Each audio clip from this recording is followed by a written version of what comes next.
انسان جب دنیا میں آتا ہے تو اس کے آنے کا انداز یہ ہوتا ہے کہ وہ بالکل خالی ہاتھ ہوتا ہے۔ دنیا میں آنے والا چاہے وہ کسی بادشاہ کے گھرانے سے تعلق رکھتا ہو یا کسی فقیر اور غداگر کے گھرانے سے تعلق رکھتا ہو، عامی اور نامی ہو، شہری ہو یا دیہاتی ہو، جس خاندان اور جس گھرانے سے بھی تعلق رکھتا ہو، دنیا میں آنے کا انداز سب کا یکساں ہوتا ہے۔ ہر آنے والے کا ہاتھ خالی ہوتا ہے، اس کے ہاتھ میں کچھ نہیں ہوتا۔ دنیا میں جو بھی آتا ہے وہ خالی ہاتھ آتا ہے، اور کہا یہ جاتا ہے کہ حضرت سکندر اعظم ذوالقرنین جنہوں نے پوری دنیا پر حکومت کی ہے، ان کے متعلق تاریخ میں لکھا ہے کہ جب ان کا انتقال ہو رہا تھا تو انتقال کے وقت انہوں نے اپنے آس پاس کے لوگوں کو وصیت کی کہ جب میں مر جاؤں اور میرا جنازہ اٹھایا جائے تو میرے دونوں ہاتھ جنازے سے باہر نکال دیں۔ لوگوں نے پوچھا بادشاہ سے کہ اس کی کیا وجہ ہوگی؟ بادشاہ نے کہا کہ یہ میری طرف سے ایک خاموش اعلان ہوگا کہ پوری دنیا پر حکومت کرنے والا بادشاہ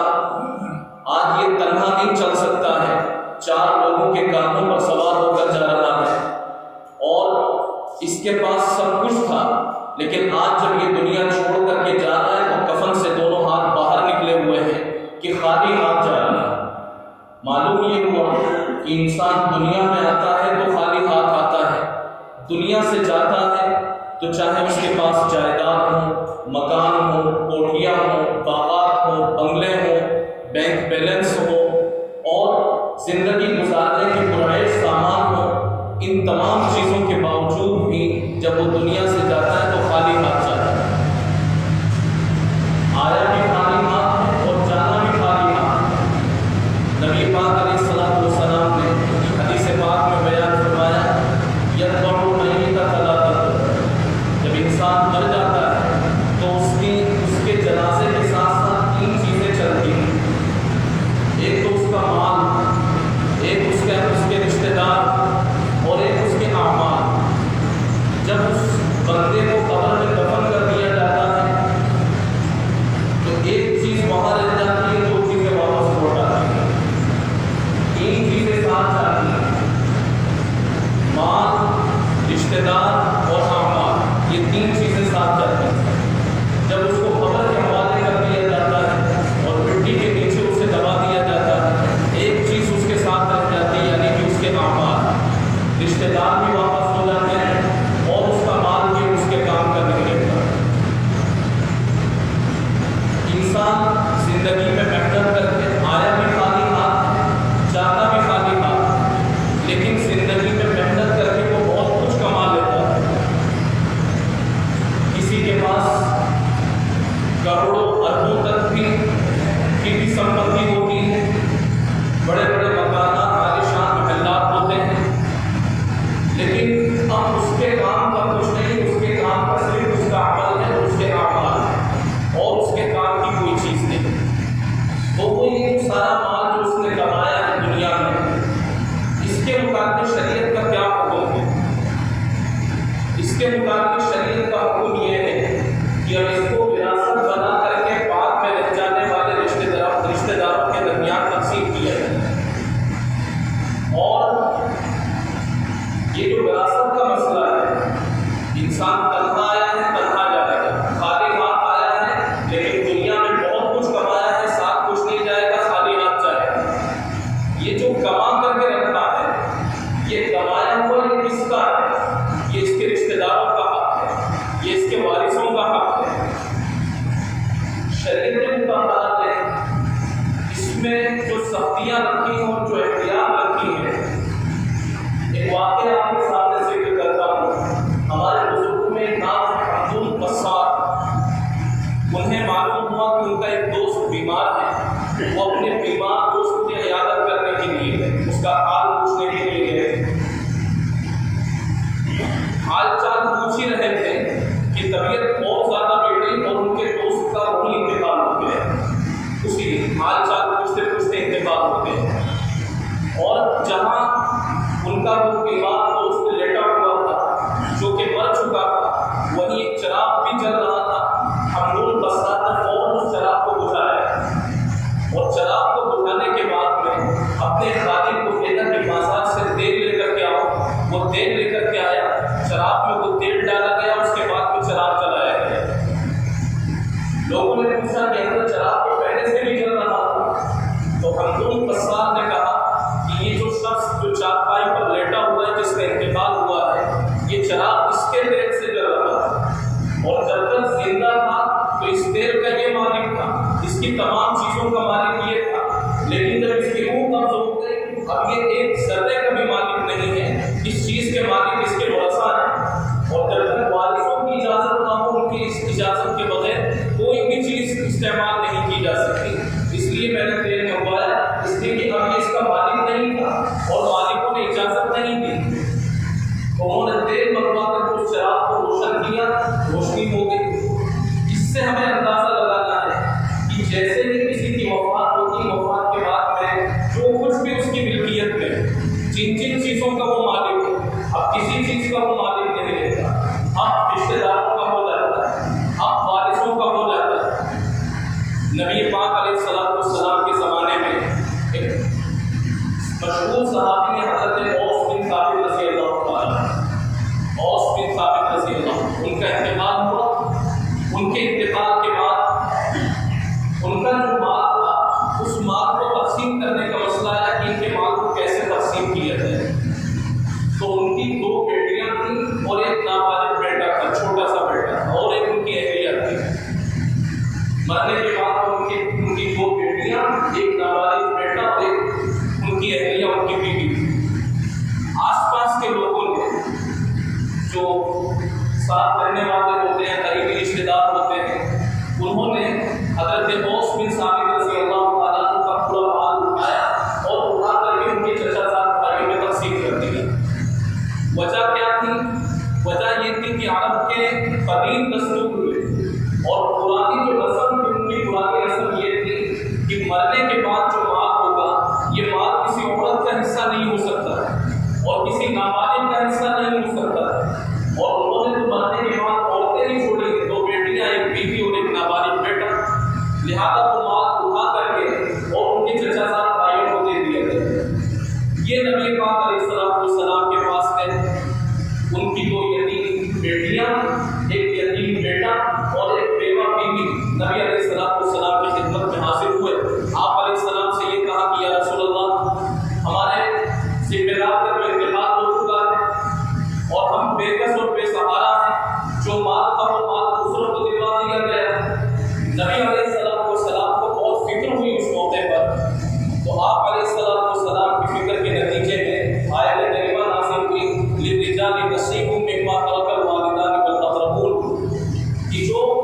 بچے یا رشتے دار جو مال چھوڑ کر کے مر جائیں اس میں مردوں کا حصہ ہوتا ہے، وللنساء نصیب مما ترک الوالدان، اور عورتوں کا بھی حصہ ہوتا ہے اس میں جو مال چھوڑ کر کے رشتے دار مر جائیں، مما قل منه او كثر، مال تھوڑا ہو یا زیادہ۔ اب یہاں یہ بات تو معلوم ہو گئی اس آیت کریمہ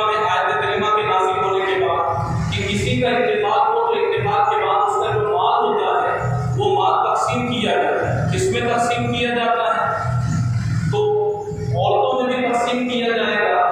اور عورتوں کے ساتھ ساتھ مردوں میں بھی تقسیم کیا جائے گا، جو بھی حصے دار مرد ہوں گے، حصے دار عورتیں ہوں گی، ان میں تقسیم کیا جائے گا۔ کتنا تقسیم کرنا ہے اس کو قرآن پاک نے بھی بیان نہیں کیا۔ نبی علیہ السلام نے اس کو پورا مال سیو کروا دیا کہ اس کو محفوظ کر کے رکھو، اس کو استعمال مت کرو۔ تھوڑے ہی دنوں کے بعد میں غزوہ احد پیش آیا۔ غزوہ احد میں مشہور صحابی حضرت سعید بن ربیع کا انتقال ہوا، وہ شہید ہو گئے۔ ان کے انتقال کے بعد میں وراثت کی تقسیم کا مسئلہ آیا تو اللہ تبارک و تعالیٰ نے آیت کریمہ نازل فرمائی، یوصیکم اللہ فی اولادکم للذکر مثل حظ الانثیین، اور اس میں شروع سے لے کر کے آخر تک تفصیل کے ساتھ میں بتایا گیا ہے کہ اس کے انتقال کے بعد میں کس کو کتنا دیا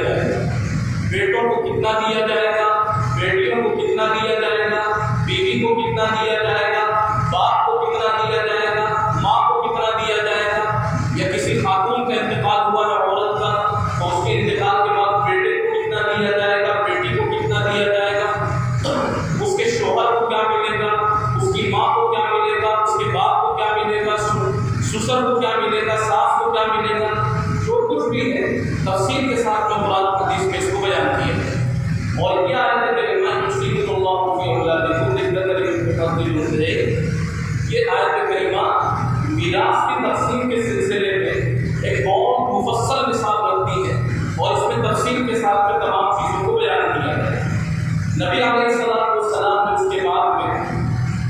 مرنے والے کے مال کو برابر سرابر تقسیم کیا، جو جس کا حق تھا وہ حق ان کو دے دیا۔ اور ان آیات کریمہ کے نازل ہونے کے بعد اب شریعت کا یہ حکم سامنے آیا کہ کسی کا بھی انتقال ہو جائے تو انتقال کے بعد جو بھی اس کا مال، قرآن کریم نے بما انزلنا منه کر دو، تھوڑا ہو یا زیادہ، اس کو وارثوں کے درمیان میں تقسیم کر دینا چاہیے، وارثوں کے درمیان تقسیم کر دینا چاہیے۔ اب مال کس طریقے کا ہو، مال اب وہ چاہے مکان کی شکل میں ہو، دکان کی شکل میں ہو، فیکٹری کی شکل میں ہو، گاڑیوں کی شکل میں ہو، پیسوں کی شکل میں ہو، زمین کی شکل میں ہو، ایسی چیزیں جو منتقل ہو سکتی ہیں وہ ہو، یا ایسی چیزیں جو غیر منقولہ ایک جگہ سے دوسری جگہ منتقل نہیں ہو سکتی، ایسی چیزیں ہو، جو بھی چیز ہو وہ سب کا سب اس میں وراثت نافذ ہوگی، اور وراثت کے طور پر سب کے درمیان حصہ برابر تقسیم کیا جائے۔ ایک بات مجھے یہاں یاد رکھنے کی ہے، مزاج شریعت کو سمجھتے ہوئے شریعت کے جتنے بھی احکام ہیں، نماز پڑھنا ہے، روزہ رکھنا ہے، زکوٰۃ دینا ہے، اور لوگوں کے درمیان صلح کروانا ہے، کچھ نکاح کے معاملات ہیں، کچھ طلاق کے معاملات ہیں، یہ سب شریعت کے احکام ہیں۔ شریعت کے احکام یہ قرآن و سنت سے ثابت ہوتے ہیں اور قیاس اور اجتہاد سے ثابت ہوتے ہیں، لیکن یہ وراثت کا مسئلہ ایک ایسا مسئلہ ہے کہ جس میں قیاس اور اجتہاد کی گنجائش نہیں رکھی گئی ہے۔ تمام کے تمام مسائل قرآن اور حدیث سے ہی ثابت، یا تو اللہ نے بتلا دیے ہیں یا رسول اللہ نے بتلا دیے۔ انسان کو عقل لگانے کی ضرورت ہی نہیں، بس قرآن کو پڑھو، اور قرآن کو پڑھنے کے بعد بتلا دو کہ مرنے کے بعد اس کے اتنے بیٹے ہیں تو بیٹے کو کتنا دیا جائے گا، بیٹیاں ہیں تو بیٹے کو کتنا دیا جائے گا، بیوی بھی ہے تو بیوی کو کیا دیا جائے گا، بوڑھا باپ ہے باپ کو کیا دیا جائے گا، ماں بھی ہے ماں کو کیا دیا جائے گا۔ قرآن پڑھتے جائیں اور قرآن میں تمام چیزیں کھل دی جائیں، عقل لگانے کی ضرورت نہیں ہے۔ یہی آیت کریمہ یوصیکم اللہ فی اولادکم للذکر مثل حظ الانثیین، اس میں یہ چیز بیان کی گئی کہ جب حصوں کی تقسیم ہوگی تو بیٹوں کو ڈبل حصہ دیا جائے گا، بیٹی کو اس کے مقابلے میں سنگل حصہ دیا جائے گا۔ تو یہ بیٹوں کو کیا اللہ تبارک و تعالیٰ نے بیٹیوں پر فضیلت دی ہے؟ بیٹوں کا حصہ زیادہ کیوں ہے، بیٹیوں کا حصہ کم کیوں ہے؟ وراثت کی جب تقسیم ہو تو قرآن کریم نے حصے الگ الگ کیوں بیان کیے؟ الگ الگ بیان کرنے کی دو حکمتیں ہیں۔ ایک حکمت تو یہ ہے کہ مال کو خرچ کرنے کی جتنی بھی ذمہ داریاں ہوتی ہیں وہ تمام کی تمام ذمہ داریاں مردوں پر ہوتی ہیں، بیٹوں پر ہوتی ہیں، عورتوں پر بیٹیوں پر نہیں ہوتی۔ اس لیے اللہ تبارک و تعالیٰ نے بیٹوں کو ڈبل حصہ دیا ہے۔ کس طرح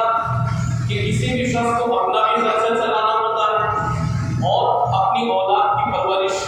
اس کی تعلیم، اس کی شادی بیاہ، پھر بوڑھے ماں باپ ہو تو ان کی بھی کفالت، یہ سب اسی کے ذمہ ہوتا ہے۔ اور جو بچی ہوتی ہے، بیٹی ہوتی ہے، اس کے ذمہ کوئی کام نہیں۔ جب مال خرچ کرنے کی تمام ذمہ داریاں بیٹوں پر اور مردوں پر ہے، اس لیے شریعت نے بیٹوں کو اور مردوں کو ڈبل حصہ دلوایا ہے، اور بیٹیوں کو ان کے مقابلے میں سنگل حصہ دیا گیا ہے۔ دوسری بات یہ ذکر کی جاتی ہے کہ بیٹیوں کو حصہ دو جگہ سے ملتا ہے۔ باپ کا انتقال ہو گیا وہ بھی حصہ ملے گا ادھر اپنے گھر سے میکے سے، اور ادھر شوہر کا انتقال ہو گیا تو بھی حصہ ملے گا، سسرال سے حصہ ملے گا۔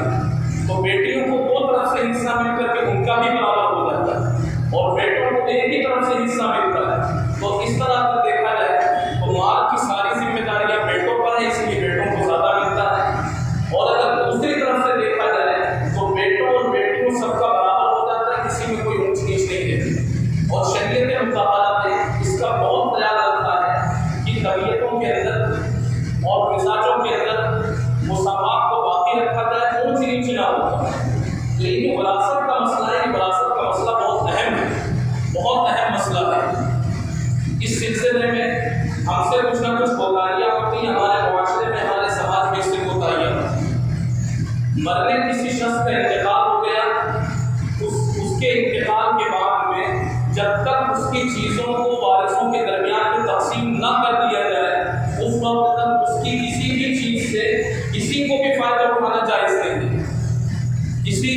فائدہ اٹھانا جائز نہیں۔ باپ کا انتقال ہو گیا، اس کے 4 بیٹے تھے، باپ کا مال بھی بیٹوں اور بیٹیوں کے درمیان تقسیم نہیں ہوا، اس سے پہلے اگر بڑے بیٹے نے، چھوٹے بیٹے نے، درمیانی بیٹے نے کسی نے بھی کچھ بھی استعمال کیا، ناجائز ہوگا، حرام ہوگا، اس لیے کہ اب وہ سب کا حصہ ہو چکا ہے۔ جب تک حصہ ہوگا کہ الگ الگ نہ ہو، کوئی کسی کے حصے کو استعمال نہیں کر سکتا۔ اور جب حصوں کی تقسیم ہو، حصوں کی تقسیم ہونی چاہیے، فرض ہے، واجب ہے، ضروری ہے، علماء سے پوچھ کر کے، دارالفتہ کے ذمہ داروں سے پوچھ کر کے حصوں کی تقسیم سمجھنی چاہیے اور حصے برابر سرابر تقسیم کرنے چاہیے۔ ابھی ماضی قریب میں ہمارے بہت بڑے مذہبی پیشوا، رہنما، بڑے عالم دین گزرے ہیں، اور یہاں جتنے علماء بیٹھے ہیں تقریباً وہ سب کے استاد ہیں، بالواسطہ یہ ملک دارالعلوم دیوبند کے سابق شیخ الحدیث حضرت مولانا مفتی سعید احمد صاحب پالنپوری رحمۃ اللہ۔ انہوں نے ایسا عجیب و غریب مسئلہ اس سلسلے میں لکھا ہے۔ انہوں نے یہ کہا کہ اگر کسی شخص کو مرنے سے پہلے یہ اندازہ لگ جائے کہ میرے مرنے کے بعد میں میرا مال میرے وارثوں کے درمیان برابر سرابر تقسیم نہیں ہو پائے گا، تو وہ اپنی زندگی میں بھی برابر سرابر تقسیم کر کے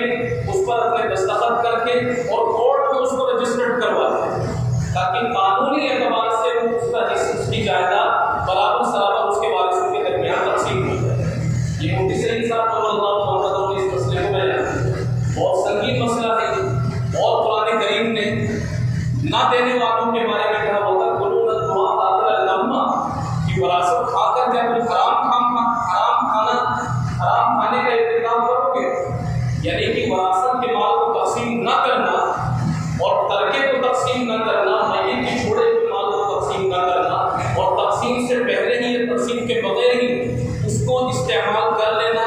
کھانے پہننے کے اعتبار سے یا اور استعمال کرنے کے اعتبار سے، تو یہ حرام کھانے اور حرام استعمال کے مترادف ہے، اس لیے اس سے بچنا چاہیے۔ نبی پاک علیہ السلام نے حدیث پاک میں بیان فرمایا، من قطع میراث والدہ، جس نے اپنے کسی وارث کی میراث کو قطع کر دیا، یعنی اس کو حصہ نہیں دیا، اللہ تبارک و تعالیٰ اس کو جنت کی میراث سے محروم کر دے۔ قرآن کریم میں الذین یرثون الفردوس، کہ جو نیک لوگ ہوتے ہیں وہ جنت کے مستحق ہوتے ہیں، جنت کے وارث ہوتے ہیں، لیکن جو وراثت سے محروم کرنے والا ہوتا ہے اللہ تبارک و تعالیٰ اس کو جنت سے بھی محروم فرماتا ہے۔ اور قرآن کریم میں اس کو بیان کیا گیا ہے کہ حدود اللہ یوصیکم اللہ فی اولادکم، یہ بہت تفصیل کے ساتھ بھی اس کے اندر بیان میراث کے احکام کو بیان کیا گیا ہے، اور جو حفاظ یہاں بیٹھے وہ جانتے ہیں کہ اس آیت کریمہ کو یاد کرنے میں، یاد رکھنے میں کتنی قربانیاں دینی پڑتی ہیں۔ اکثر حفاظ کا حال یہ ہوتا ہے کہ اساتذہ کی سختیوں سے گزرنا پڑتا ہے اس آیت کریمہ میں،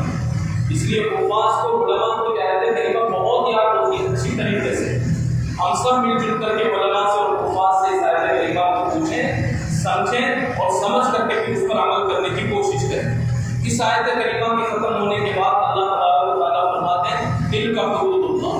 یہی اللہ کے حدود ہیں، وَمَن يُطِعِ اللَّهَ وَرَسُولَهُ يُدْخِلْهُ جَنَّاتٍ تَجْرِی مِن تَحْتِهَا الْأَنْہَارُ،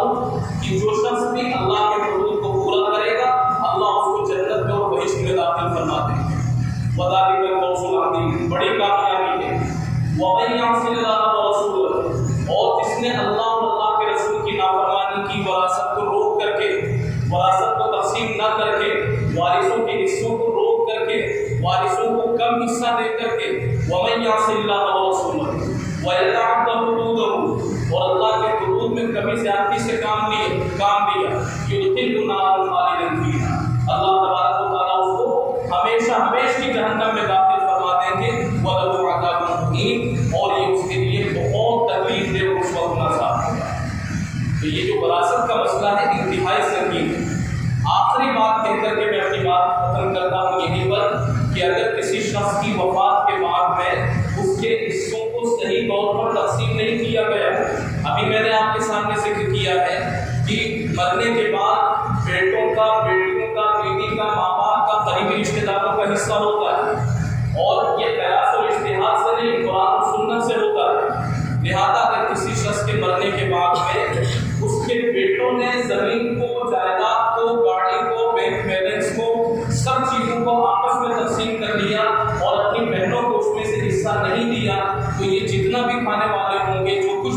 والے اور استعمال کرنے والے ہوں گے یہ وہ یہی کی اولاد ہے. سب کچھ حرام، سب حرام. اس لیے اور اس سلسلے میں اگر شادی کے وقت میں اپنی بہنوں کو اور اپنی بیٹیوں کو جہیز دے دیتے ہیں، ماہرہ دے دیتے ہیں، یہ چیز اس کا بدل نہیں بن سکتی ہے. وہ ایک رسم ہے، وہ رسم ہی ہے، یہ شریعت کا حصہ ہے، سنت کا حصہ ہے، اس کو دینا ضروری ہے. بعض علاقوں میں تلک دینے کا بھی سلسلہ ہے. تلک کو جہیز ہو، ماہرہ ہو، یہ وراثت کا میراث کا بدل نہیں بن سکتا ہے. مرنے کے بعد میں میت کے مال کو برابر تقسیم کر کے جس کا جو حصہ ہے مردوں کا مردوں تک، عورتوں کا عورتوں تک، بچوں کا بچوں تک، بچیوں کا بچیوں تک، ماں باپ کا ماں باپ تک پہنچانا یہ بعد میں رہ جانے والوں کی ذمہ داری ہے. اللہ تبارک و تعالی ہم سب کو مزاج شریعت کو سمجھ کر معاشرے کی اصلاح کرنے کی اور سماج کے سدھارنے کی اور اپنے سماج کو معاشرے کو سنت اور شریعت پر ڈالنے کی توفیق نصیب فرمائے. وآخر دعوانا الحمدللہ. Thanks for watching. Don't forget to like, comment, share and subscribe to Al Wahid channel.